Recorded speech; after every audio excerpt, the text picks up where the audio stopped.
Ilang beses mo ako sinaktan noon, di ba? Finally ngayon, magagantihan na kita. Hindi mo makukuha si Junior. Wala akong pakialam sa opinion mo. Goodbye!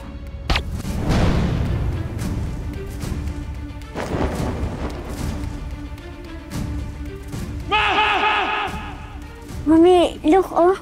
Alam mo ba sa probinsya namin masama po yan eh. Sabi kasi nila pag may itim na paru-parong dumapo, may mamamatay daw po. Hayop ka.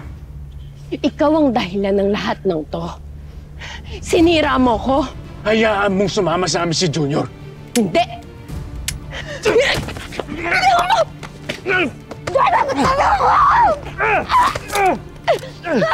Anak! Alam niyo, kanina ko pa tinatawagan si Mama. Hanggang ngayon wala pa rin sumasagot ng telepono niya. Paparating na yung ambulansya, ha? Nandito na rin yung mga pulis, ha? Kumapit ka lang. Salamat. Naligtas mo si Junior. Maya sila! Ma, hindi ko maintindihan si tatay. Bakit ganun yung reaksyon niya? Gusto lang naman tumulong ni Nay Usa. Natatakot kasi ako. Bakit na?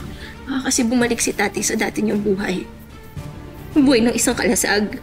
Lola! Lola! Kuya, anong nangyari sa kanya? Lola! Lola! Buhay po yung mama ko, hindi ba? Dadalhin pa natin siya sa ospital, hindi ba? Kuya! Nasa si Lakdan? Problema, hindi ko sila nailigtas. Ano? Iwan ko sila dun sa bahay. Dumating na yung mga pulis.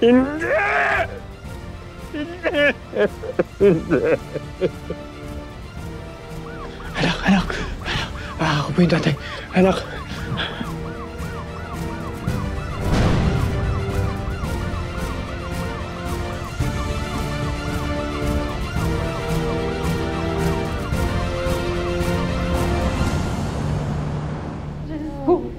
Gawawa naman si Tita. Mami, nasaan na po ba sila, Daddy? Nasaan na po sila? Tingnan si Jeremy, Mami. Alam ko. Nasaan na sila? Alam natin, hindi ko pa alam eh.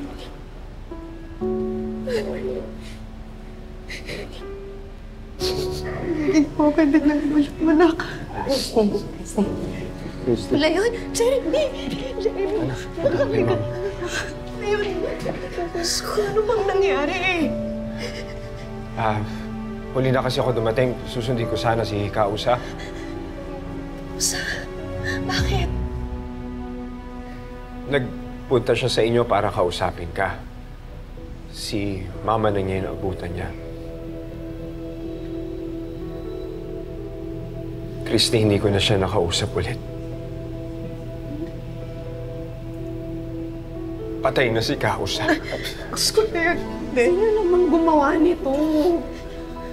Si Alakdan. Nakita ko na dinadala siya ng mga pulis. Hindi, De Leon. Paano nabuhay si Alakdan? Hindi ko rin alam, Christy. Bakit naman sila pupunta sa bahay? Anong gusto nila? Yun din ang iniimbestigahan ng mga pulis kung ano yung motibo nila para sa pagsugod sa bahay mo. Teka, sino Daddy at Junior po? Nasaan po sila? Sorry anak, pasensya na, hindi ko pa sila nakikita eh. Hindi ko maintindihan. Bakit wala sila sa bahay? Ha? Christy, tinanong ko yung mga pulis.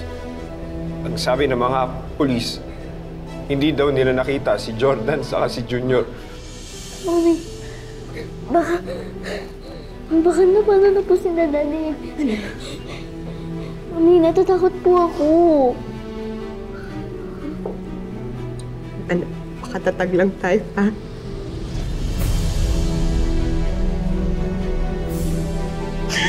Nalang ligtas ka na ako.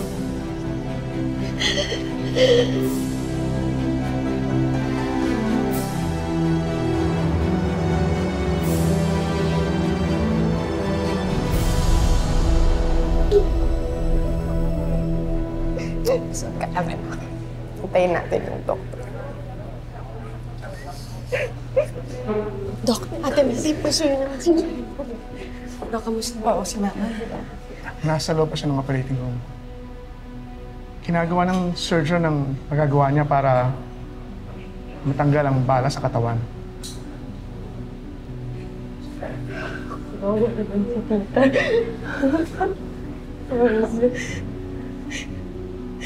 Hindi pa natin masasabi sa ngayon kung she's going to be okay. Maiwan ko muna po yun.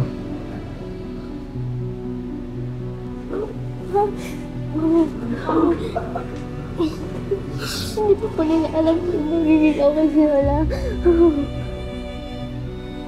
Basta, anak, magpakatatag lang tayo, ha?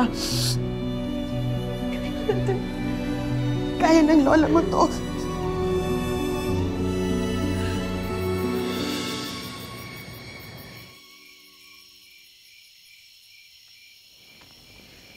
Paano natin ipapaliwanag sa mga tauhan na nangyari? Sino ng bagong mamumuno ngayong wala na si Alakdan? Pwede ba? Hindi ko na concern yan. Parte ka rin ng grupo. Huwag mo akong isali sa gulo ninyo. Andi dito lang ako kasi kailangan ko ng tulong ninyo para kunin yung anak ko at para makaganti ako. Pero paano pa mangyayari yon? Eh lahat kayo, mga palpak. Pumalpak ka rin. Kaya wag lang kami ang sisisihin mo. Bakit kaya kami nasundan ni Jordan? Ha? Kasama ko na yung anak ko kanina eh. Makakatakas na sana kami. Pero bakit kaya kami nasundan ni Jordan? Bakit hinayaan mo siyang makatakas? Ginawa ko ang lahat. Pero napuruhan niya ako. Talaga? Ang tingin ko, hinayaan mo talaga siya. Bakit? Dahil mahal mo pa rin siya? Huwag mo akong baligtarin.